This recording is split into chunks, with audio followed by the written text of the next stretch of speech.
Hello, everyone, and this is a playthrough of a game that I was looking on Steam for, and it's unique, and it tells a story about a man struggling with his ideas and bringing them to life, and him becoming a game developer.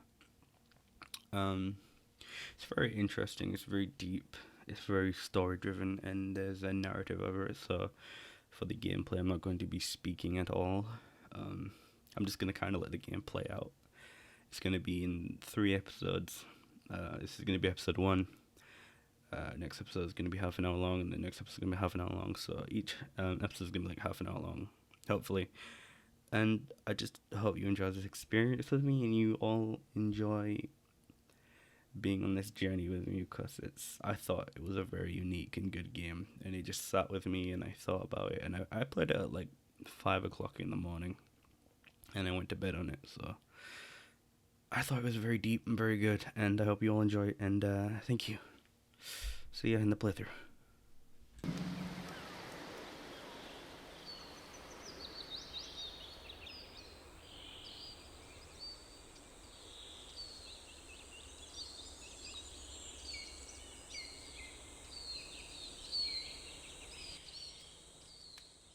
Hi there.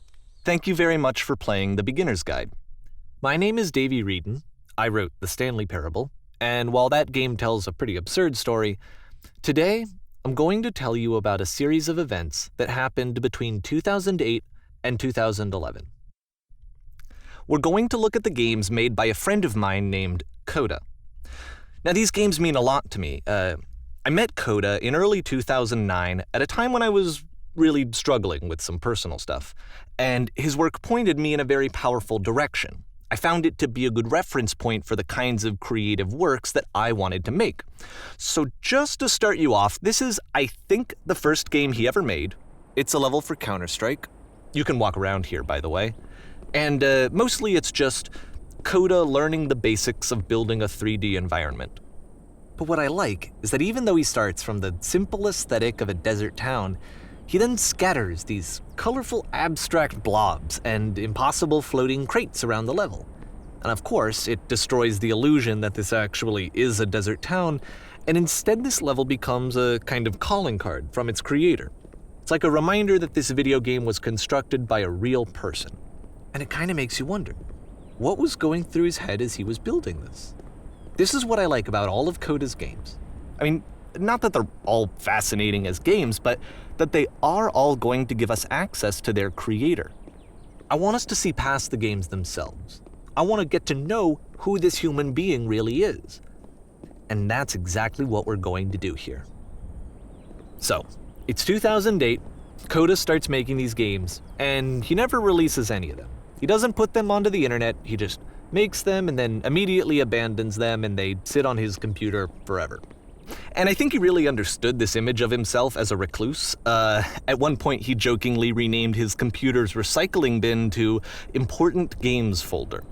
So, this was just how he worked. He tended to crank them out one after the other without even really pausing to try to understand what he had just made, until suddenly one day, he just stopped.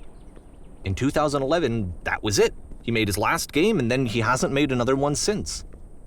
And that's why I've taken this opportunity to gather all of his work together, is because I find his games powerful and interesting, and I'd like this collection to reach him, to maybe encourage him to start creating again.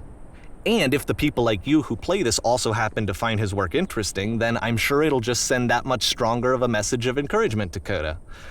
So thanks for joining me on this. If you have a particular interpretation that I haven't mentioned here, or if you just need to get in touch, you can email me at daveywreden@gmail.com. Okay, that's about it for introduction. Let's take a look at Coda's first proper game. As each game is loading, I'll show you the date that it was completed. This first one was made in November 2008.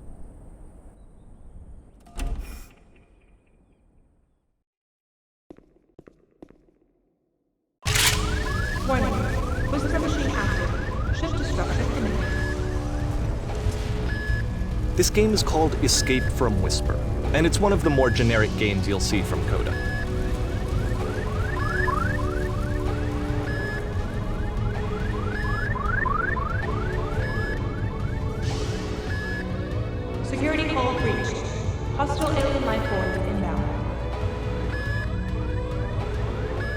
it kinda looks like this game was abandoned mid-development. For instance, you have this gun, which you'd think would indicate that there are supposed to be monsters or enemies somewhere, but then clearly there are no enemies anywhere. You can't even reload the gun when you run out of bullets.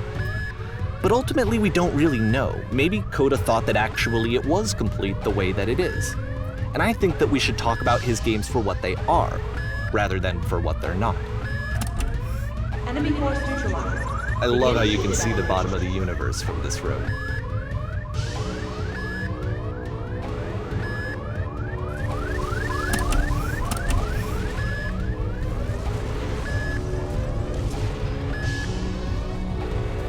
Apparently this space station has a labyrinth on it. Sure, I don't know. There's really no reason for it that I've ever been able to discern, so in the interest of time, I'm just gonna skip you on past it. Okay, this is the part that's interesting. The game has this narrative about the Whisper Machine and how it has to be turned off, and then you get to the engine room. Hey, you there, in the engine room. You could save us all. That beam is powering the Whisper Machine. We could disrupt it by introducing a great enough heat signature. If your body could stop the beam. It's so much to ask, but for all of our lives, would you do it? Could you give yourself?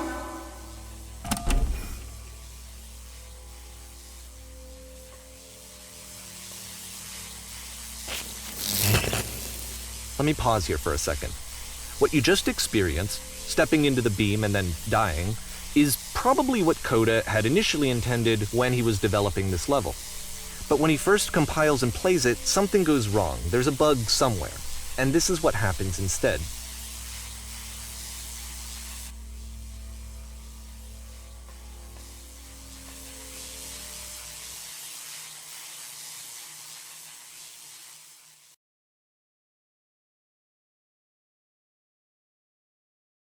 The beam causes you to start floating. And this is an important moment for him. Because yes, this is technically a glitch, but Coda identifies something human about it, like how small it makes you feel in the face of this larger chaotic system. Or this floating could be the afterlife, a peaceful place, juxtaposed against all of the hysteria that you've just had to traverse.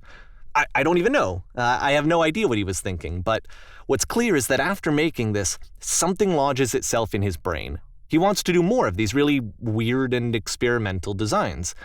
So he stops work on this and moves on to a stream of tiny little games that go in all sorts of directions. Let's go ahead and take a look at the first game he made after leaving this one behind.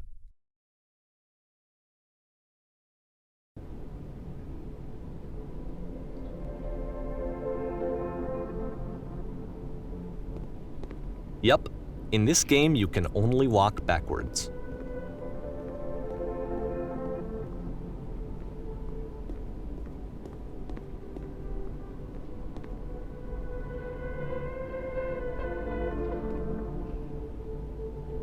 So it's a short and relatively minimalist experiment combining motion and narrative. It is less advanced than the previous game, but actually it seems to be more focused, more complete. Coda's trying to give it a unique voice rather than simply basing it on a pre-existing trope.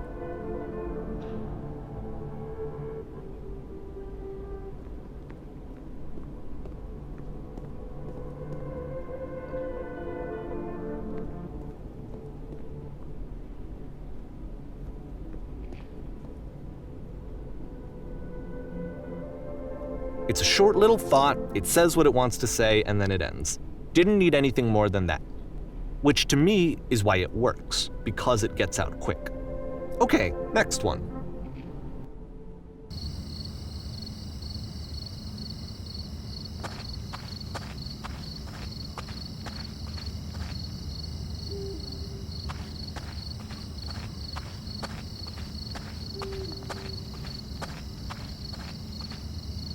And that's it. Okay, the meaning of this game won't be clear just yet. Please be patient with me for a few more games and I promise you'll see what makes it interesting. Oftentimes, Coda would put bizarre titles like this one at the start of his games. I wish I'd known him at the time that he was making these early games. He would really only talk to me about his work as he was making it. Once he stopped work on a game, that was it. It was dead to him. And I don't agree with that at all, but what are you gonna do?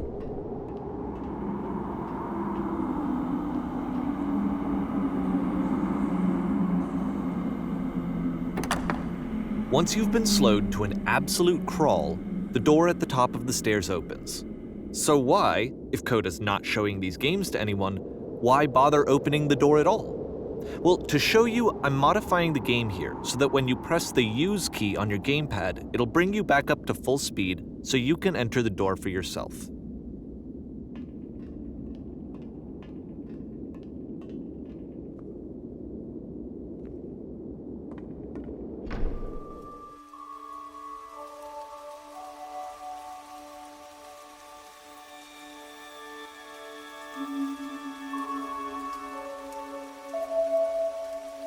A room that's warm and nice and filled with little ideas for games.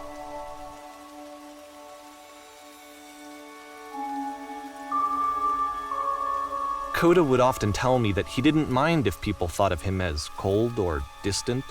He said that he knew that he was actually a vibrant and compassionate person, but that it takes time to really see that. It can be a very slow climb to get there.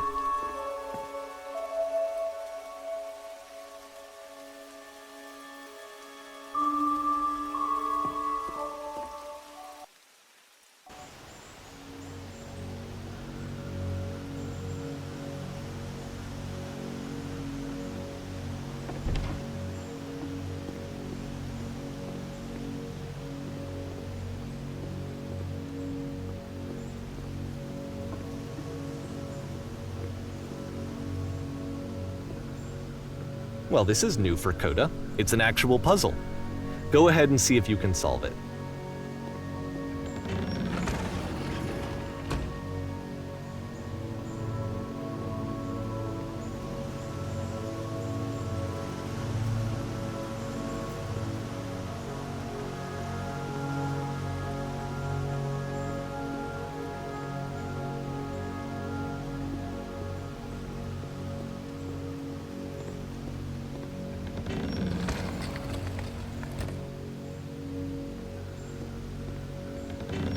Don't forget that solution, because we're going to see this puzzle again soon. We're going to see it a lot.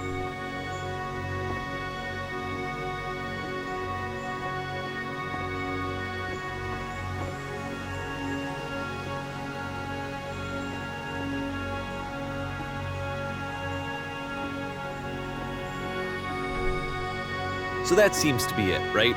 You walk down a corridor, you solve a puzzle, you get to the end. Simple enough. Alright, now I'm going to modify the game again, so that when you press the use key on your gamepad, it'll remove all of the walls from this room.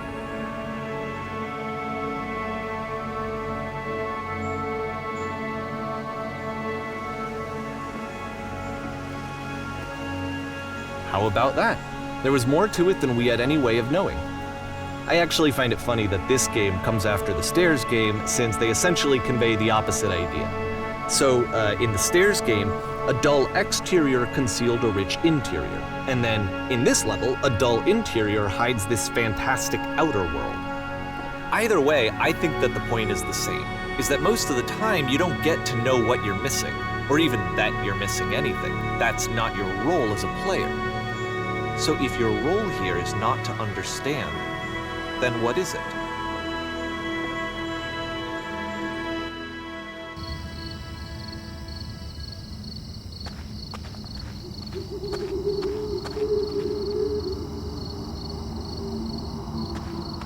Aha!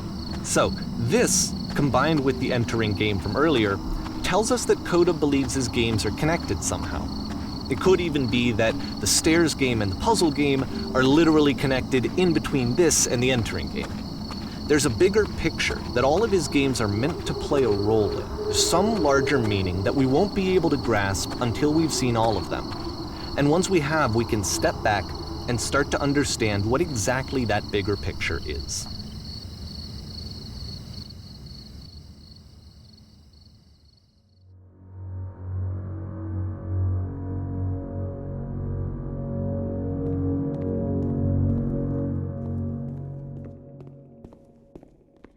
let's talk about video game development for a second.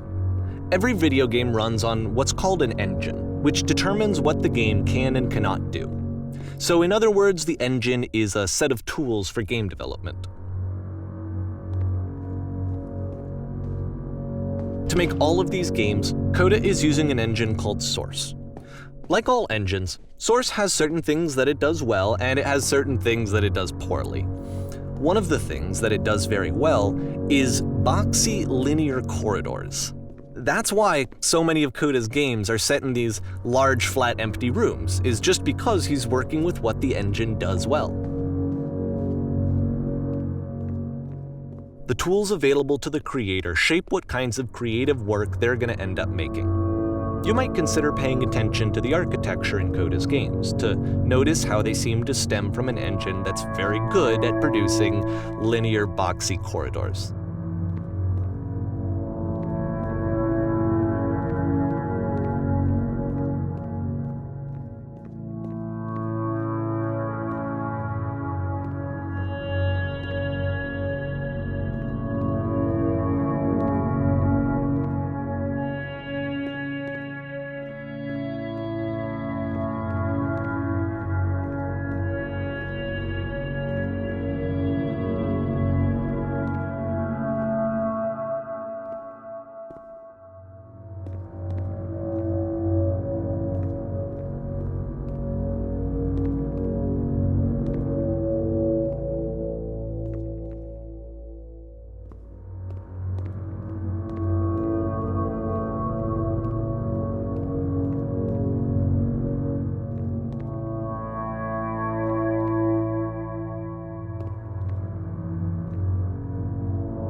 This prison, funny enough, in Coda's original design, the doors stayed shut for a full hour before letting you go.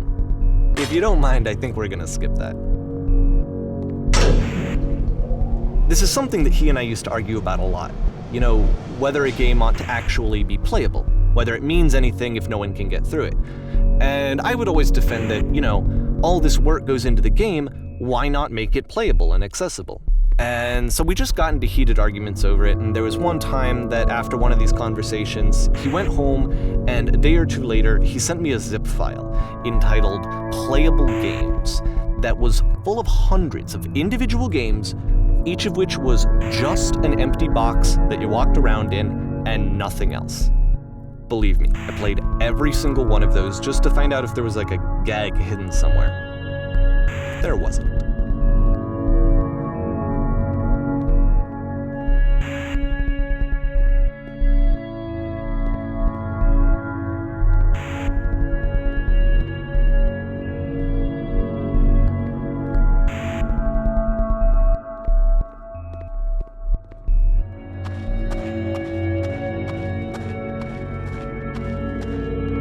It's the puzzle again, with the exact same solution as the last time.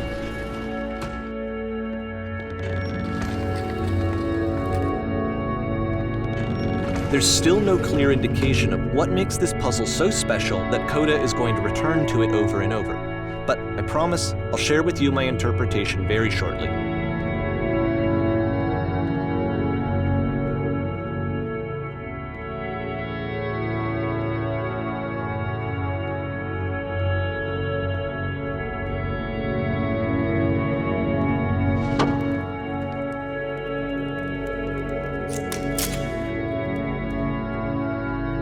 Coda begins using a kind of dialogue system that he fashioned out of the engine's chat capabilities. Use the buttons on your gamepad to respond.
And so we make one last descent down to the final floor of the level.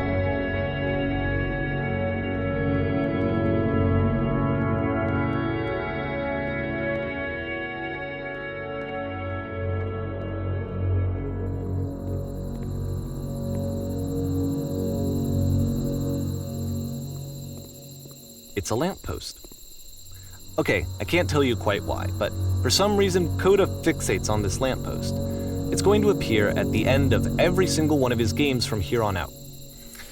I'll tell you what I think. I think that up to this point, he's been making really strange and abstract games with no clear purpose, and maybe you can only float around in that headspace for so long. Because now he wants something to hold on to. He wants a reference point. He wants the work to be leading to something. He wants a destination, which is what this lamppost is. It's a destination. We're going to see it in the work as well. His games are just going to become a lot more cohesive, a lot more fully developed, with more of a clear idea behind them. And as we go, that idea will get clearer and clearer and clearer.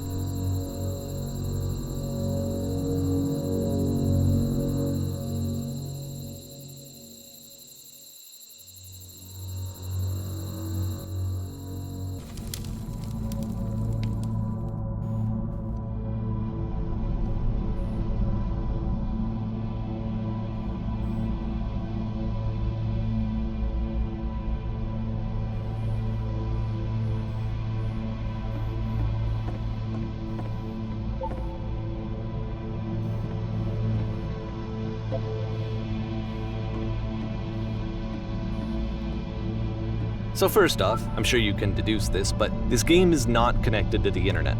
All of the notes that you're gonna see have been written by Coda. This was actually the first game of his that I ever played. This was shortly after I met him at a weekend game jam in Sacramento, where I grew up. I saw him working on this very level, and it was just so different from anything that anyone else was doing. So right away I was like, I have to be friends with this person. In retrospect, I think I was probably a bit too pushy, trying to get his attention. I was over-enthusiastic. But he was very gracious about it and very patient with me. And I cooled off eventually. Oh, feel free to skip over any of these notes if they're not doing anything for you. Nothing extra is gonna happen if you read all of them. Either way, to me they convey a sense of loneliness. I see this person who's filled with thoughts and feelings and beliefs and has no way to express them except as scattered and unheard voices in a game that wasn't meant to be played.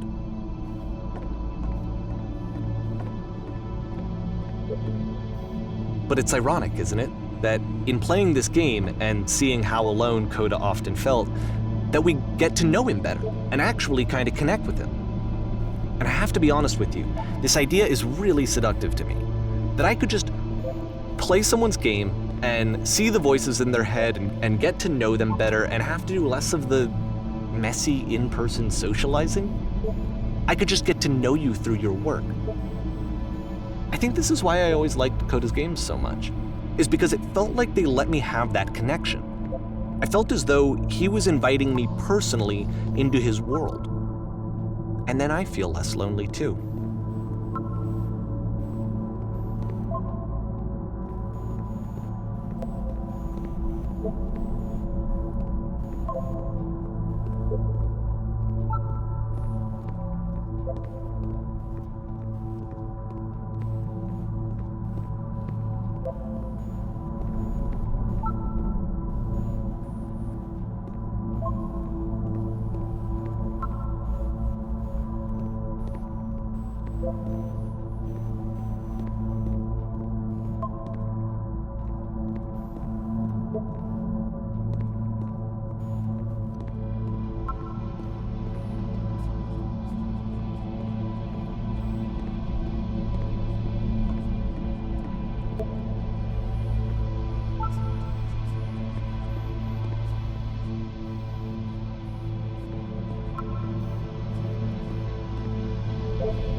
At the end of this level, we're going to see the puzzle again.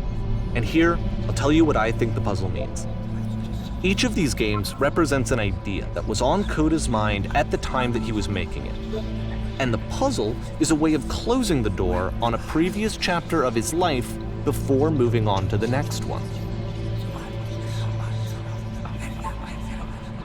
In each of his games, after exploring a theme that, he might find difficult, Coda can then place this puzzle that he knows has a reliable solution, he understands exactly how it works, and so it gives him a simple mechanism for moving on.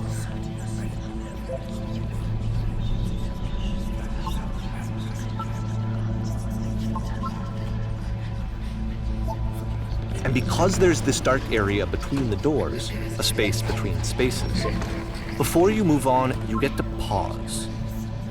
Just for a moment, a few seconds to reflect on and let go of the events that led you here. To step back and connect the pieces together. To grasp at that elusive bigger picture.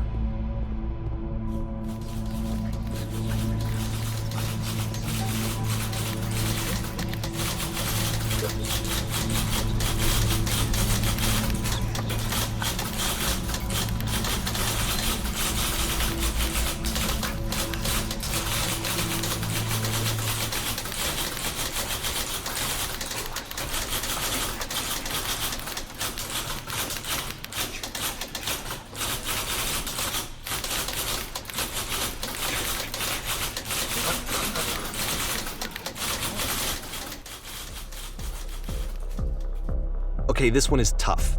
It's gonna kind of just spin its own wheels for a few minutes. Hang with it.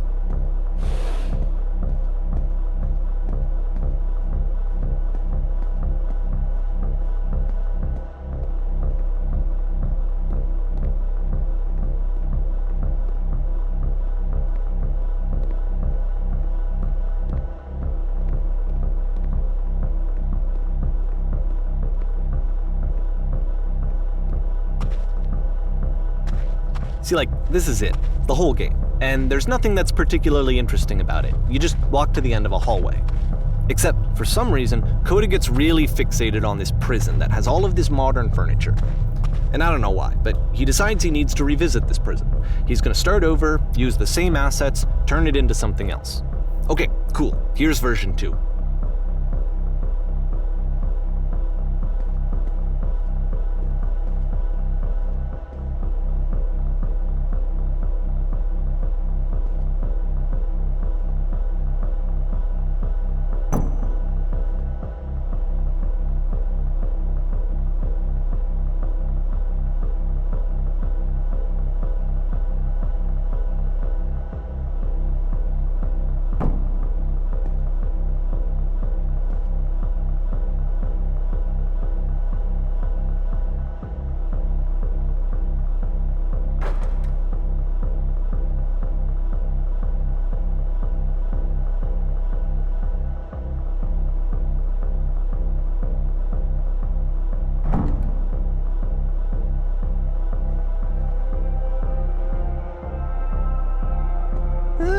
there's a bit more to this one, but still, it's not really communicating anything. It's kind of just weird for weirdness' sake.